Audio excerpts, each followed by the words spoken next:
देखो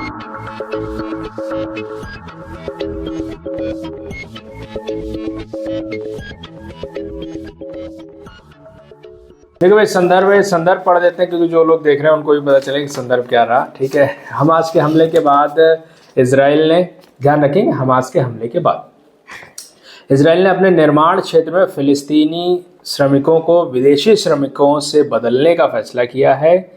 भारत के साथ MOU के जरिए लगभग 16,000 श्रमिकों को तैनात किया गया, जिनमें उत्तर प्रदेश से भर्ती किए गए कुछ लोग भी शामिल थे, जिससे इजराइल के निर्माण उद्योग में श्रमिकों की कमी को पूरा किया गया। ठीक है, ये हो गया है, मतलब हो गया ये। ठीक है, और भारतीय बुद्धिजीवियों का यह सदन मजदूरों को भेजने की निंदा करता है। ये निंदा करने वाला प्रश्न है, तो पक्ष इसमें निंदा कर रहा है कि भारत को ऐसा करना चाहिए था, नहीं करना चाहिए था। विपक्ष कह रहा है कि इसमें निंदा करने वाला कोई पॉइंट नहीं है। ठीक है, चलिए, तो अभी हम आ जाते हैं कि भाई आप लोगों ने कहा क्या है। ठीक है, तो भारतीय बुद्धिजीवी कौन है, परिभाषा दे कि भारत के परिस्थिति को समझते हैं, जियो पॉलिटिक्स को समझते हैं, भारत के हित को समझते हैं, भारत की सरकार की नीति क्या है वो सब समझते हैं। मोदी गवर्नमेंट है, प्रो नेशनलिस्ट गवर्नमेंट है। और इजराइल क्या है, इजराइल की लोकेशन बताई, उसकी कंडीशन बताई कि ये ऑल टाइम वॉर कंट्री, हमेशा युद्ध में संलग्न रहने वाली कंट्री है, और वायलेंस कभी यहाँ ख़त्म नहीं होता, कभी भी वायलेंस हो सकता है। ये अनप्रेडिक्टेबल कंट्री है। ठीक है, जियो पोलिटिकल जो कंडीशन है उसकी बात करते हैं, फिर वहाँ बात करते हैं कि जो पावर है, और USA एंड रशिया को भी, जो मोदी सरकार की जो पावर है वो क्या है कि हम ऐसी कंडीशन में अभी हम USA और रशिया के बीच भी बात करा सकते हैं, मतलब हम पावरफुल कंट्री हो चुके हैं। तो इंडिया जो है हमेशा फिलिस्तीन का उसने सपोर्ट किया है, और इजराइल को उसने बैकडोर से सपोर्ट किया, लेकिन हमारा जो है रिलेशन चलता रहा। अगर हम खुली उसको सपोर्ट ना करें, खुली उसको क्रिटिसाइज भी करें, तो भी हमारे रिलेशन को कोई फर्क नहीं पड़ने वाला है। ठीक है, और हाँ, इंडिया को भी मजदूरों की ज़रूरत है। भारत के कुछ क्षेत्रों में जो है मजदूरों की कमी हो जाती है, और इजराइल ने इंडिया की मदद भी की है। और सेफ्टी, फिर आज आप आ जाते हैं, मजदूरों की सेफ्टी जो है सबसे ज़्यादा इंपॉर्टेंट है, because Israel all time war है, उसके पास आयरन डॉम है, उसके बावजूद भी अटैक हो जाते हैं, इजरायली सिटीजन्स मारे जाते हैं। और भारत की जो है प्रो नेशनलिस्ट गवर्नमेंट है, और उसको जो है ऐसा नहीं करना चाहिए। गल्फ कंट्रीज का जो सपोर्ट है इंडिया को चाहिए, क्योंकि तेल हमारे लिए बहुत इंपॉर्टेंट है, हमारी इकोनॉमी के लिए बहुत ज़रूरी है। और उसके बाद फिर बोलते हैं ह्यूमैनिटेरियन टच जो होता है, और क्योंकि इजराइल ने शंका पर उन फिलिस्तीनियों को निकाल दिया है कि ये लोग अटैकर्स हो सकते हैं। ठीक है, और अगर हम ऐसा नहीं करते तो भी हमारे इजराइल से संबंध खराब नहीं हो गए। इन्होंने बोला कि ऐसा नहीं करते तो, क्योंकि ये मान रहे हैं कि ऐसा हो तो गया है, संदर्भ में लिखा हुआ है, तो उसे डिनाई करने का कोई मतलब नहीं है। और फिर उन्होंने कहा कि इंडिया में मजदूरों की कमी हो जाती है, तो फिर केरला वाला पॉइंट आ जाता है। केरला में चूंकि वहाँ से लोग जाते हैं, फिर वो आते हैं तो और रेडिकलाइज्ड होकर इस्लामिक वाला बात हो जाता है। और फिर यहूदी भी इनकेस फ्यूचर कभी रेडिकलाइज हो सकते हैं। एजम्पशन था कि ठीक है, ये कह रहे हैं कि प्रोडक्शन है, क्योंकि वो अभी अब्राहमिक रिलीजन ही है, तो हो सकता है। तो इन्होंने रीजन दे दिया कि वो अब्राहमिक रिलीजन है, तो वो भी रेडिकलाइज हो सकता है। और इजराइल जो है हमसे जो है मजदूर मांग रहा है, अगर उसको इंफ्रास्ट्रक्चर में चाहिए तो हमें कंपनी दे दीजिए। ठीक है, कंपनी हमसे क्यों नहीं मांगता, हमारी कंपनी जाएगी और काम करेगी।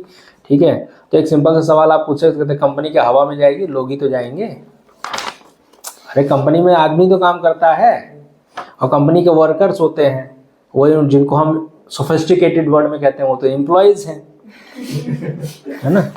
होता तो अल्टीमेटली वर्कर ही है, उसको हम एम्प्लॉयज कह देते हैं, सोफिस्टिकेटेड वर्ड। ठीक है, खैर विपक्षी नेता आते हैं। विपक्षी नेता कहते हैं कि फिलिस्तीन के श्रमिकों को निकालकर इजराइल वॉर खत्म करना चाहता है, इसलिए उसने निकाल दिया है ताकि हमास का हमला हो तो वो लोग ना मरे। करेक्ट, और वो लोग अपने क्षेत्र में जाएं, अपना काम करें, इसलिए हमने उनको निकाल दिया है। ठीक है, और बाकी विदेशी कंट्रियों से भी उसने समझौते किए हैं, और वहाँ से भी वो मजदूर ले रहा है। ठीक है, जिसमें से एक इंडिया है, जिसकी आज हम बात कर रहे हैं। ठीक है, और आपने ऐसा कहा कि ये कह रहे हैं कि नहीं भेजना चाहिए, जबकि ऐसा MOU साइन हो चुका है, जबकि इनका मंतव्य ऐसा नहीं रहा। ठीक है, वर्तमान भारत में सबसे ज़्यादा जनसंख्या वाला देश हो गया है, और हमारे पास जो हम मजदूर भेज रहे हैं, ऐसा नहीं कि ऐसे ही भेज दे रहे हैं, वो स्किल्ड लेबर है और इसकी ज़रूरत है, डिमांड है, तो वो लोग भेज रहे हैं। और वर्तमान में भारत इजराइल संबंध अच्छे हैं। MOU भी जो संदर्भ में दिया गया है उसे क्लियर कट है कि हम जो है संदर्भ अच्छा है। भारत ने सुरक्षा का ध्यान रखा हुआ है, और मजदूरों की सुरक्षा पूरी तरीके से सुनिश्चित करके उनको भेजा गया। भारत की गवर्नमेंट जो है, ऐसा नहीं है कि वो मजदूरों को मरने के लिए भेज दिया, कोई सिक्योरिटी का कोई क्लॉज डिस्कस नहीं किया गया, रिसो एंड सो। और इसराइल जो है वो हार को जो है इसराइल जो वॉर है उसको हटाना चाहता है, इसलिए वो स्टेप ले रहा है कि फिलिस्तीनी मजदूरों को निकाल दिया जाए। और गल्फ देश भी भारत को तेल देंगे, चाहे क्योंकि भारत बड़ा बाजार है तो उनको भी तो अपना तेल बेचना है ना, तो भारत को वो तेल देंगे। फिर केरला में वही बात आ गई कि केरला में जो रेडिकलाइज और वो जो विचार आ जाता है, फिर कनाडा से भी आता है। आपके केरला का ही क्यों उदाहरण ले रहे हैं, कनाडा में भी तो आता है, खालिस्तानी लोग आ जाते हैं। अच्छा, फिर जो आपका पहला पॉइंट था, उपनेता पक्ष आते हैं, कहते हैं कि जो आपने कहा कि श्रमिकों को इसलिए निकाला कि बिकॉज इसराइल जो है वॉर रोकना चाहता है, तो इन्होंने बोल दिया कि भाई नेतन्याहू ने कहा हम वॉर नहीं रोकेंगे जब तक हम उसको खत्म नहीं कर लेंगे। ठीक है, तो क्लियर कट हो गया। दूसरा, हम जो है कंपनी को भेजेंगे, मजदूर को नहीं भेजेंगे। तो उपनेता आके सीधा बोलते हैं कि भाई अरे कंपनी में काम ही कौन करता है, बात वही आ जाती है। तो इसका काउंटर नहीं किया, इन्होंने बोला हम कंपनी को भेजेंगे। कंपनी इट्स लाइक अ गाड़ी, कि गाड़ी को भेज देंगे, गाड़ी टूट जाएगी तो कोई मतलब नहीं है। ठीक है, खैर इन्होंने बोला MOU जो है मेमोरेंडम ऑफ अंडरस्टैंडिंग साइन तो किया है, तो अब हम इसका एनालिसिस कर रहे हैं कि वो सही था गलत था। तो हम कह रहे हैं कि वो गलत था, वो मोदी गवर्नमेंट को नहीं करना चाहिए। जो कि आपने बोला भाई आप तो सोच रहे हैं कि अभी हम करेंगे नहीं, हम कर चुके हैं। तो इन्होंने बोला कि हाँ कर चुके हैं लेकिन वो गलत कर चुके हैं, ऐसा इन्होंने कहा। तो हम इसकी निंदा करते हैं। ठीक है, फिर वही बात कि मजदूरों की कमी है, कर्नाटक में मजदूरों की कमी हो गई, और बाहर अगर हमें जाना है तो हम FDI के जरिए जाएंगे। फिर MOU गलत भी तो हो सकता है, ऐसा थोड़ी कि हम बंध गए हैं कि अब उससे हमें करना ही है। और रशिया के पास चले जाएंगे, अगर तेल ही हमें चाहिए होगा, तो आप कह रही हैं कि खाड़ी देश से तेल लेना है। ठीक है, और उसके बाद एक चीज़ आई थी, हम जो है एनालिसिस कर रहे हैं, और पाक, इंडिया, चाइना और रशिया वाली बात की, ये लोग कभी इसराइल को सपोर्ट नहीं करेंगे, है ना, इसराइल के खेमे में नहीं जाएंगे, लेकिन इसराइल को जो है भारत की ज़रूरत है और इसराइल के खिलाफ बोलेंगे। और वो भी कनाडा से भी जो सेपरेटिस्ट आते हैं वो ना बढ़े, तो क्योंकि वो तो आते, ये भी एडमिट कर रहे हैं कि वो तो वहाँ से आते हैं, तो हम केरला में भी क्यों बढ़ाएं, वहाँ से तो आते हैं तो केरला में भी बढ़ा लें। ठीक है, और उपनेता आते हैं, फिर बोलते हैं कि श्रमिकों को हटाना, क्योंकि इसराइल में काम कर रहे थे इसलिए हमास ने हमला किया था। तो इनका मेन पॉइंट, भाई हमास ने हमला इसलिए किया कि श्रमिक लोग वहाँ काम कर रहे थे और वो फिलिस्तीन के लोग होकर इसराइल के लिए काम कर रहे थे, इसलिए हमास ने अटैक कर दिया। खैर ये आपने कहा, खैर वो नोट किया गया है मैंने। और फिर आपने एक बात बोल दी, हो सकता है कि स्लिप ऑफ टंग हो, आपने बोला कि भारत में ओवर एम्प्लॉयमेंट हो गया है ना, ओवर अनएम्प्लॉयमेंट होगा, ऐसा आपने ओवर एम्प्लॉयमेंट बोल दिया था। तो मैंने सोचा कि हाँ आप वही ओवर अनएम्प्लॉयमेंट ही बोलना चाह रहे हैं। खैर, तो इसलिए यूपी से जा रहे हैं। भारत सब सुरक्षा का ध्यान रखते हुए उसने भेजा है, और हम इसराइल से हमारी दोस्ती बहुत अच्छी है, तकनीक शेयर कर रहे हैं हम लोग, मिसाइल भी लेते देते हैं और टेक्नोलॉजी का शेयरिंग से, और सो एंड सो। और मोदी गवर्नमेंट जो है वो जो है, हाँ उसने जैसे नेतन्याहू ने कहा कि हम गाजा को ख़त्म कर देंगे या हमास को ख़त्म कर देंगे, उन्होंने आपने बोला कि भाई मोदी जी ने इसका क्रिटिसाइज़ किया कि आप वॉर करेंगे और लंबा चलाएंगे, तो ये ख़राब बात है, ये ऐसा नहीं करना चाहिए। मोदी जी ने स्पष्ट रूप से कहा है। इसका मतलब ये है कि मोदी इजराइल को क्रिटिसाइज़ भी कर रहे हैं, उससे रिलेशन पर फर्क नहीं पड़ेगा। ठीक है, FDI के लिए हम खुद इजराइल पर निर्भर हैं, तो हम क्या जाके वहाँ FDI करेंगे। ठीक है, फिर श्रीलंका और फिलीपींस के साथ जा सकता है इसराइल। ठीक है, ऐसा नहीं कि ऑप्शन नहीं, क्योंकि ये कह रहे हैं कि केवल इंडिया ही ऑप्शन है। ठीक है, फिलिस्तीन ने इसराइल, हाँ ये फैक्चुअली रॉन्ग है, ये है ना। ये आपने कहा कि पाकिस्तान ने इसराइल को जो है भारत से पहले ही मान्यता दी है। आज जो भी डेट है, जो भी समय चल रहा है, आज तक पाकिस्तान ने इसराइल को मान्यता नहीं दी है। इवन सऊदी ने भी मान्यता नहीं दी है। कॉन्फ्लिक्ट तो इसी बात का है कि इसराइल जो है को हम मानते ही नहीं है। तो हमास जो अटैक करता है वो ज़मीन और इन सब के लिए नहीं, वो ये है कि ये तो होना ही नहीं चाहिए, ये होने ही नहीं चाहिए। हमास का स्लोगन ये है ना कि हम उसकी, जब तक उसको ख़त्म नहीं कर लेंगे तब तक हम लड़ेंगे। ठीक है, जो पैदा नहीं हुए वो भी लड़ेंगे, जो पैदा होंगे वो फिर लड़ेंगे। मतलब ये एक वो उनके DNA का पार्ट है कि हमें इसराइल को ख़त्म करना है। ठीक है, तो ये वो बात है। तो पाकिस्तान ने आज तक इसराइल को मान्यता नहीं दी है, वो मानते ही नहीं है। इवन बहुत सारे गल्फ कंट्रीज भी नहीं मानते, इसलिए वो अब्राहमिक जो समझौता हो रहा है ना, हाँ वो क्वाड जो होता है वो सब किया गया। तो उसमें जो दुबई था और कतर, ये सब लोग उसके नज़दीक जा रहे थे कि हाँ चलो इसराइल को मान्यता दे देते हैं, लेकिन हाँ अमेरिका ही तो करवा रहा था।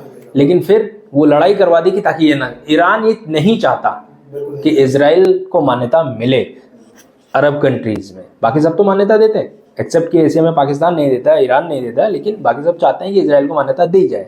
बाकियों ने दे रखी है, अमेरिका के बल पे ही तो इजराइल खड़ा हुआ है। ठीक है, तो ये एक चीज़ ध्यान में रखेंगे।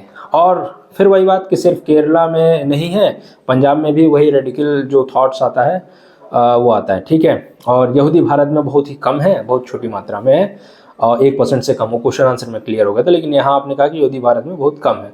और भारत जो है फिलिस्तीन को मान्यता देता है, कंपनी की ज़रूरत होगी तो वो भी हम देंगे। ठीक है, संबंध खत्म हो सकते हैं या ख़राब हो सकते हैं अगर हम MOU तोड़ते हैं, तो इमेज पे फ़र्क पड़ता है ना। फिर तकनीक और रशिया गल्फ कंट्री का कंट्रीब्यूशन भारत के लिए बाजार है तो लोग देंगे। ठीक है, क्वेश्चन आंसर भी आएंगे, लेकिन उससे पहले अब मैं आपको निर्णय बता देता हूँ। ठीक है, निर्णय यह है, अब ये वक्तव्य हो गया ना, क्लियर कट हो गया कि इसमें हमने ये बोला था, तो ये सब चीज़ हुई थी। तो पक्ष ने प्रस्ताव रखा कि इसकी निंदा करनी चाहिए, तो जी हाँ, इसकी निंदा होनी चाहिए। पक्ष इसमें 2-3 बिंदुओं पर अपर हैंड रहा उस वजह से, और एक कमी मुझे लगी जो कि विपक्ष की तरफ से आना ही चाहिए था, और बहुत ही सरल सा पॉइंट था। देखिए, मजदूर किस लिए जाता है बाहर? पैसे के लिए। इंडिया क्यों भेज रहा है? पैसे के लिए। तो इंडिया को किसकी जरूरत है?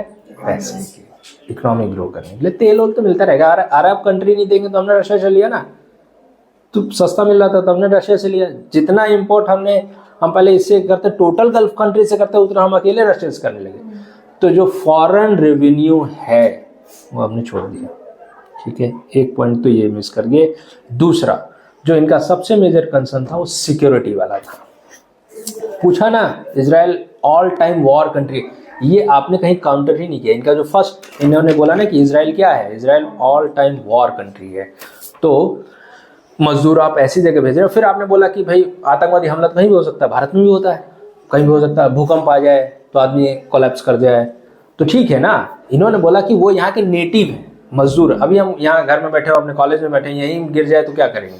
ठीक है, लेकिन गवर्नमेंट हमें किसी काम के लिए किसी दूसरी कंट्री पे भेजे, और फिर एक आपके अगेंस्ट में आपने खुद ही कर लिया। आपने बोला कि अगर कोई मजदूर बन जाएगा तो गवर्नमेंट की इमेज पर बट्टा लगेगा, तो मतलब वही तो ये कह रहे हैं, तो बट्टा तो लग ही जाएगा, तो इसलिए हमें भेजना ही नहीं चाहिए। तो उसके बाद आपने क्वेश्चन चेंज कर दिया था, लेकिन आप ये फंस गए थे यहाँ पे। ठीक है, जैसे वो कि मजदूर मर जाएगा तो भारत बीजेपी की गवर्नमेंट की पर इमेज पे फर्क पड़ेगा, तो पड़ेगा ही डेफिनेटली। विपक्ष जीने नहीं देगा, आपने भेजा ही क्यों है? ठीक है, ये लोग वो बोल भी रहे थे ना। तो मोदी गवर्नमेंट डिवेटेड है, ठीक है, इंडिया इजराइल भारत वापस आएंगे, यूपी के लोग यहाँ मरना चाहेंगे, और वो कश्मीर वाला, और उन्होंने एग्जाम्पल दिया। तो भाई वो तो मूल निवासी की बात है। इसको आप एक्सटेंड कर सकते थे। मान लीजिए कि कोई दूसरे देश के लोग आकर कश्मीर में काम करें, और वो देश अगर वहाँ के लोगों के ऊपर मिलिटेंसी अटैक हो जाता है, तो उस देश की गवर्नमेंट को जवाब देना पड़ेगा कि आपने ऐसे वॉर जोन में लोगों को भेजा ही क्यों। ठीक, भारत तो बोलेगा ही नहीं कि हम तो सिक्योरिटी दे देंगे, लेकिन इन केस कुछ भी हो जाए, जैसे मान लीजिए कि क्लाइमेट ही चेंज हो जाए और आपदा ही आ जाए, तो भी तो लोग बोलेंगे ना कि आपने ऐसे सिचुएशन में क्यों भेजा, कि आपको पहले से रिपोर्ट्स नहीं थी। ठीक है, और हमास इजराइल क्षेत्र, इजराइल पावरफुल है, ठीक है, लेकिन वहाँ सिटीजन्स मरे थे। ठीक है, हमास 2 कंट्री थ्योरी को मानता है, वही सब। और एक सबसे क्रिटिकल सवाल जो आप कह रहे थे ना कि बहुत छोटे से परसेंट में यहूदी हैं, इन्होंने बोला कि बहुत कम है, लेकिन अमेरिका में पूरा प्रभावशाली है ना, छोटी सी आबादी है लेकिन फिर भी प्रभावशाली। तो उसी तरीके से क्या यहाँ हो नहीं हो सकता? पॉसिबिलिटीज़ है, बिकॉज हमारे पास एग्जाम्पल है। तो इसलिए जो है पक्ष जो है इसमें कुछ चीज़ें कर रहा है। अब विपक्ष इसमें कंस्ट्रक्टिव अगर चाहता है तो कर क्या सकता था कि आप जो है, पहली बात, विपक्ष के एक भी लाइन में मुझे ये नहीं दिखाई दिया कि आप ये कह रहे थे, ये मतलब नहीं आया कि आप जो है निंदा करने के बाद गवर्नमेंट ऑफ इंडिया को छोड़िए, भारत की जो बढ़ती हुई इमेज है, जो कि देखिए जो ये खेल खेल रहे हैं उसी को पकड़ना चाहिए था। जैसे इन्होंने बोला कि भारत की इमेज ऐसी है कि हम रशिया को भी बैठा सकते हैं, यूरोप को भी, दोनों साथ में हम मध्यस्थता करा सकते हैं। तो आप ये बताइए कि वर्ल्ड लेवल पर आप एक MOU साइन करते हैं, उसको आप तोड़ देते हैं, आपकी जो बढ़ती हुई साख है क्या गिरेगी? नहीं। इंटरनेशनल पॉलिटिक्स और लेके जाइए। ठीक है, छोड़ दीजिए कि मजदूर मरेगा, गवर्नमेंट ने गलत किया, वो सब छोड़ दीजिए। हमें सिर्फ ये बताइए, मैं अपने आप को पावर पोजिशनिंग कर रहा हूं और मेरे एक स्टेप को जो मैंने उठा लिया वो हो गया है। अब अगर आप उसकी निंदा करते हैं, बुद्धिजीवी भारत के, आपकी बात का इफेक्ट पड़ेगा और गवर्नमेंट आपकी बात सुनकर उसको विड्रॉ करती है, तो क्या भारत की इमेज ग्लोबल लेवल पर कोई सुनेगा? क्या यूक्रेन और रशिया का वॉर होता है तो यूक्रेन का राष्ट्रपति बोलता है कि मोदी जी प्लीज वॉर रोकवा दीजिए, है ना, उसका विदेश राजदूत यहाँ आके बोलता है मोदी जी को, तो क्या उसकी इमेज पे क्या इम्पैक्ट पड़ेगा? हमें सिर्फ इतना बता दीजिए, एक क्वेश्चन। दूसरा, क्या आप जैसे कि भाई हमास तो अटैक कर रहा है, आतंकवादी हमला कहाँ नहीं होता? जर्मनी में होता है। अभी इंग्लैंड में किया गया था, भारत के पुजारियों पर जब दिवाली मना रहे थे, किया गया था ना, तो इंग्लैंड में आप नहीं भेजेंगे, ये इंग्लैंड में लोग जाना बंद कर देंगे, ठीक। दूसरा, तो ये जो सिक्योरिटी वाला जो कंसर्न है, तो इस डर से कि आप जो है कि वहां नहीं भेजेंगे तो आपका फॉरेन रेवेन्यू आएगा कैसे, हमें बता दीजिए। आप तेल खरीदेंगे कैसे? मजदूर, ठीक है, सिक्योरिटी कंसर्न है, सब गवर्नमेंट जो है आपको आयुष्मान कवर भी देती है, लेकिन क्या गारंटी है कि आप बीमारी से आपको बचा ही लेंगे, है ना? भारत में भी तो वो बहुत वैलिड था कि भारत में भी आतंकवादी हमले होते हैं, मतलब हम सिक्योरिटी मेजर्स लेकर चलते हैं, लेकिन कुछ चीजें हैं जो हमारे हाथ में नहीं है, ठीक है। तो ऐसे हम, आप फिर इसका मतलब अभी तो कुंभ में भगदड़ मच गई, तो आप फिर जाना ही मत, कुंभ खत्म ही हो जाए, कोई ना जाए, कभी कोई गैदरिंग ही ना हो, है ना। ट्रेन जाते हैं, ट्रेन पलट जाती है तो आदमी ट्रेन पे चले ही ना, है ना, ऐसा थोड़ी होता है। मजदूर जा रहा है, हमें मान रहे हैं। हाँ, वो जो पॉइंट था ना, जो क्वेश्चन आंसर अधूरा छूटा या जो लगा अधूरा छूटा, कि हमने उनसे क्वेश्चन पूछा कि जो गवर्नमेंट है आप खुद मान रहे हैं वो प्रो नेशनलिस्ट है और वो एक भी मजदूरों की जान नहीं जाने देगी, तो अगर उसने 16,000 वर्कर्स वहाँ भेजे हैं तो वो मतलब वो हमारा कंसर्न था, बोलते मुझे एक्सप्लिसिटली नहीं आया, हमारी तरफ से गलती थी कि जो वो एमओयू साइन हुआ है, तो अगर भारत, जो आप खुद मान रहे हैं कि गवर्नमेंट ये स्टेप उठा रही है और प्रो नेशनलिस्ट गवर्नमेंट है और उसको अपनी पहचान की चिंता है, तो उसने जो एमओयू साइन करा है वो जो वर्कर्स है उनकी सिक्योरिटी को लेकर ही करा है, ये कंसर्न है, जो हमें एक्सप्लिसिटली बोला नहीं, तो इसको हम कैसे एक्सप्लिसिटली बोल सकते हैं? और दूसरी, और इसी में ऐड कर दो ना, देखिए अगर वॉर टाइम जोन है, और सोशल मीडिया वाला ये भी बात बोल रहे थे ना, सोशल मीडिया चल रहा है, क्या मजदूरों के पास मजदूर नहीं, मोबाइल नहीं है, वो भी देख रहे हैं ना, इजराइल में वॉर चल रहा है, उसके बावजूद भी मजदूर अगर वहां गए हैं और मजदूरों ने कोई रिवॉल्ट या ऐसा कोई इम्प्रेशन नहीं दिखाया है, तो मजदूरों का कंसेंट मिल गया, वही वो बिल वाला क्वेश्चन है ना, बिल वाला क्वेश्चन मिली। आप बोलिए कि मजदूर 16,000 जा रहे हैं, 16,000 में से कोई भी एक सोशल मीडिया पे आया कि नहीं हमको तो लाके फंसा दिया और मार रहे हैं, नहीं बोला ना। और दूसरी बात, ये भारत से ही वो क्यों मांग रहा है, क्योंकि और इससे हम क्या अनएम्प्लॉयमेंट की जो प्रॉब्लम है उसको सॉर्ट आउट नहीं कर पा रहे, करेंगे, और हम कर रहे हैं, ठीक है। और ये बोल रहे हैं कि केरला में मजदूर की कमी है, तो आप पूछते कौन से डिस्ट्रिक्ट में, कौन सी कंपनी में कमी होगी, बताइए। केरला में वैसे मजदूर जा रहे हैं, ठीक है, कमी हो गई तो कोई नहीं, हम बिहार से भेज देंगे, बिहार में बहुत पॉपुलेशन है, बोल सकते हैं ना। तो ये बोल रहे हैं कि भाई कर्नाटका में कमी हो गई, तमिलनाडु में कमी हो गई, ऐसा बोल रहे हैं कि जैसा स्किल ही नहीं है ना। मजदूर लोग ऐसी बात बोल, मतलब आप फिर रिबेटल ही नहीं दे रहे हैं, कुछ भी बोले जा रहे हैं, आप बोल रहे हैं कि हाँ कमी हो जा रही है, भारत में भी कमी हो जा रही है, ठीक है। चलिए, ठीक है।